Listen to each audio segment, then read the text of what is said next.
प्रणाम मित्रों, मैं हूं विकास सक्सेना।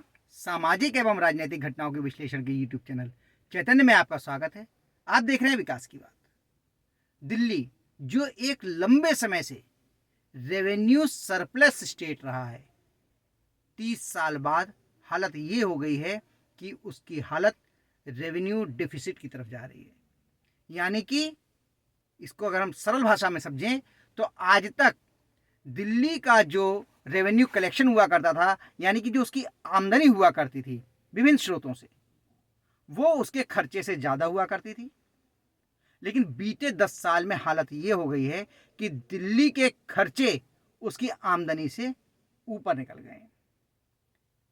अगर हम लोग बात करें वर्ष 2013-14 के बाद में 14-15 की, जब वहाँ पर राज्यपाल का शासन हुआ करता था, राष्ट्रपति शासन था, कोई सरकार नहीं थी, आम आदमी पार्टी की सरकार बनी थी। 41 दिन बाद मुख्यमंत्री अरविंद केजरीवाल ने इस्तीफा दे दिया था और वहां पर राज्यपाल शासन लगा हुआ था। उस समय पर दिल्ली सरकार का जो कुल सब्सिडी पर जो खर्च होता था वो 1554.72 करोड़ रुपए हुआ करता था, और आज ये खर्च बढ़ के 10,995.34 करोड़ रुपए हो गया है। यानी कि लगभग 600% की बढ़ोतरी। ये सब हुआ है मुफ्त की योजनाओं की वजह से। सन 13-14 की सरकार छोड़ने के बाद जब दोबारा 2015 में आम आदमी पार्टी की सरकार बनी, तब तक उनके पास सहारा था अपने भ्रष्टाचार मुक्त शासन का, बड़े बड़े वायदों का। लेकिन जैसे जैसे सरकार आगे बढ़ी, वो अपने वायदे पूरे करने में नाकाम रहे, तो उन्हें लगा कि सरकार में बने रहने के लिए जो दिल्ली वासी हैं उन्हें अगर मुफ्त की योजनाओं का लाभ दिया जाए, मुफ्त की रेवड़ियां बांटी जाएं, तो आसानी से सरकार बनाई जा सकती है। और इसी का नतीजा निकला कि सन 2020 में जब दोबारा, वैसे तो तिबारा हुआ, आम आदमी पार्टी चुनाव मैदान में उतरी, तो फिर वो 90% सीटें जीतकर, लगभग 90% यानी 62 सीटें जीती थी, फिर से उसने सरकार बना ली। उसका परिणाम ये निकला है कि इस वर्ष ऐसा माना जा रहा है कि दिल्ली सरकार का जो आय होने वाली है वो कम रह जाएगी, और उसके लिए अपने खर्चे पूरे करने के लिए लगभग 4,000 करोड़ रुपए और चाहिए होंगे। यानी कि वर्ष 1993 में जब पहली बार दिल्ली में विधानसभा का गठन हुआ, सरकार बनी, तब से लेके अभी तक दिल्ली सरकार की आमदनी हमेशा ज़्यादा रही है और उसके खर्चे कम रहे हैं। इस बार दिल्ली सरकार को या तो केंद्र सरकार से वो सहायता मांगे या बैंकों से ऋण ले, उसके बाद वो अपने खर्चे पूरे कर पाएगी। अन्यथा उसके पास अपने कर्मचारियों के वेतन देने के लिए भी पैसे नहीं है, वो पेंशन का भुगतान नहीं कर सकती, और तमाम परियोजनाएं वो लटक सकती हैं धन के अभाव में। इस तरीके से एक राज्य जो आर्थिक रूप से खुशहाल था, वो आर्थिक बदहाली के हालत में पहुंच गया मुफ्त की योजनाओं के चलते। लेकिन क्या 2025 के विधानसभा के चुनाव के बाद इस हालात में कोई परिवर्तन होने जा रहा है?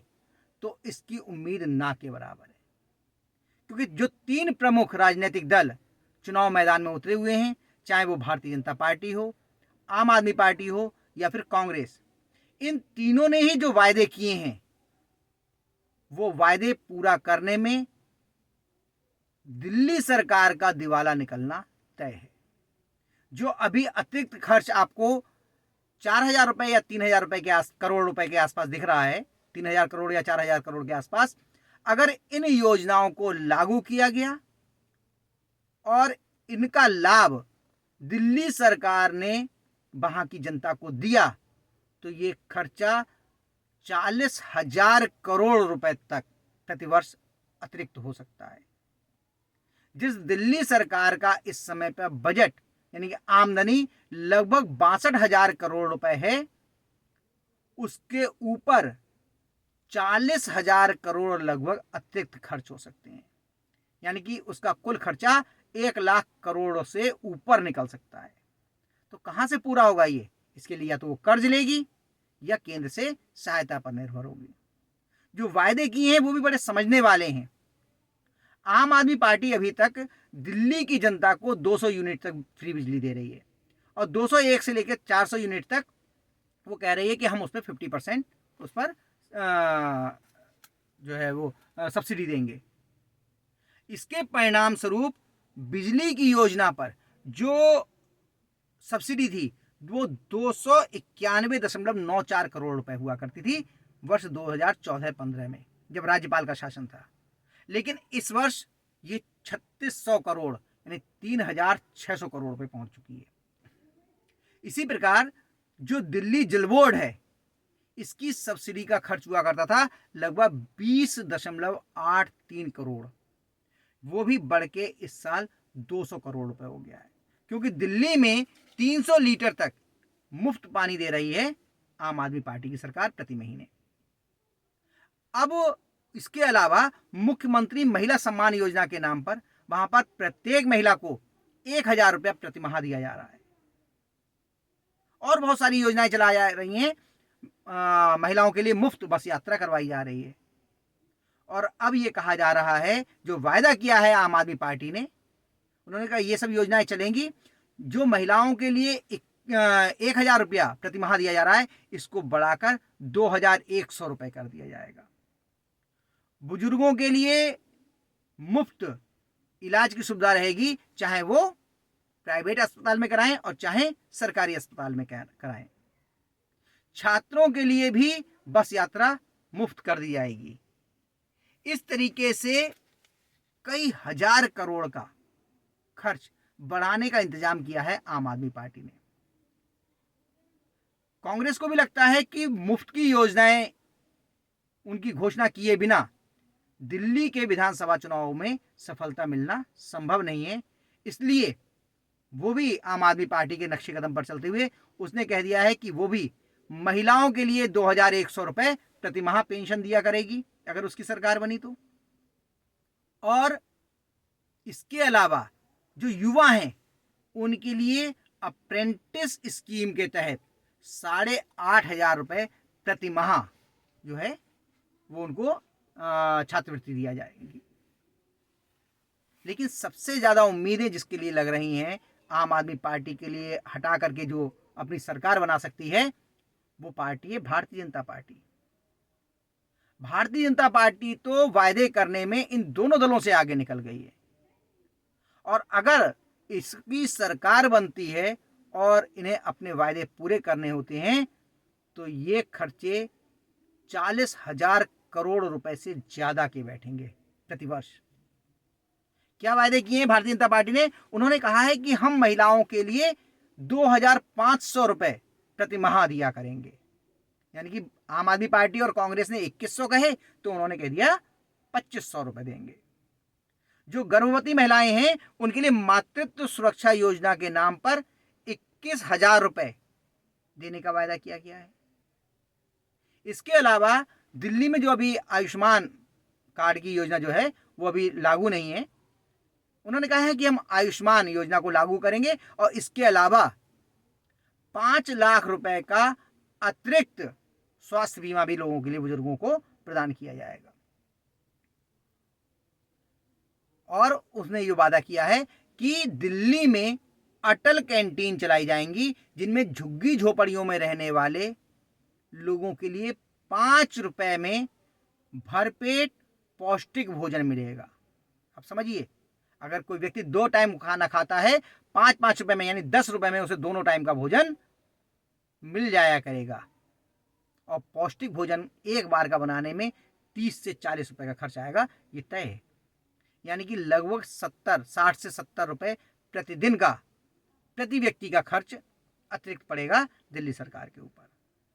सिर्फ इतना ही नहीं, उन्होंने कहा है कि हम सिलेंडर पर भी 500 रुपए की सब्सिडी देंगे, जो एलपीजी का सिलेंडर होता है।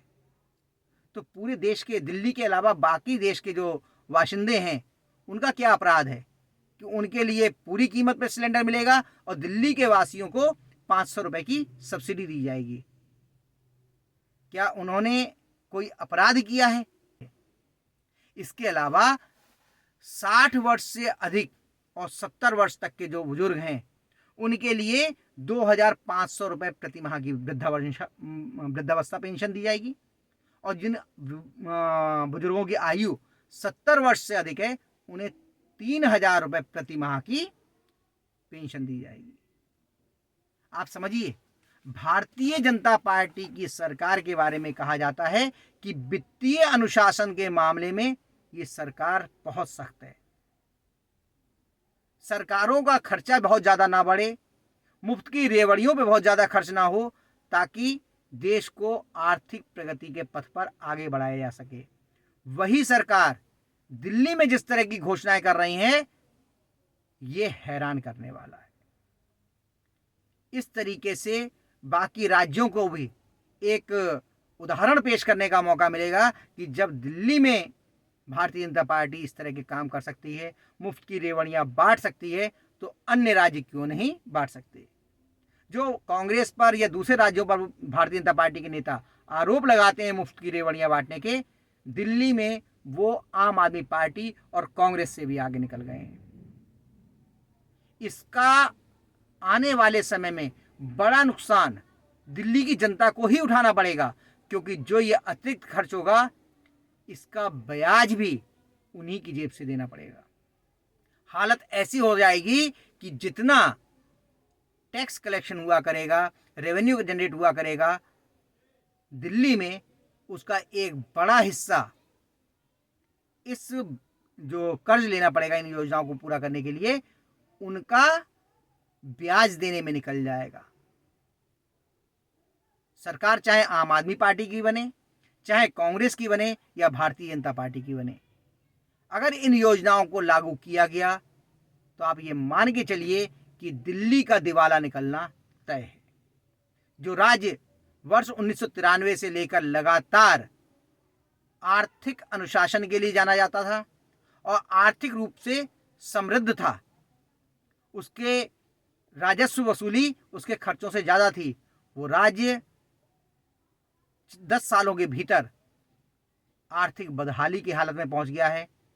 उसके सामने आर्थिक संकट खड़ा हो गया है और आने वाले समय में ये संकट और बढ़ने की उम्मीद है। ये रेवड़ियां कोई भी राजनीतिक दल अपनी जेब से नहीं बांटता, ये कर देने वाले देश के बासिंदों के ही गाढ़ी मेहनत की कमाई है, जो एक तरफ से सरकारें जेब से निकालती हैं और दूसरी तरफ से सत्ता बनाने के लिए, मतदाताओं को लुभाने के लिए मुफ्त की रेवड़ियों के रूप में उन्हें दे देती हैं।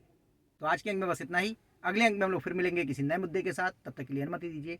आपसे अनुरोध है कि अगर आपको ये वीडियो पसंद आया हो तो इसे लाइक कीजिए, शेयर कीजिए, और हाँ, अगर इस चैनल पर आप नए हैं तो आपसे ये भी अनुरोध है कि इस चैनल को सब्सक्राइब करने के बाद नोटिफिकेशन का बेल आइकन जरूर दबाइए। धन्यवाद, प्रणाम।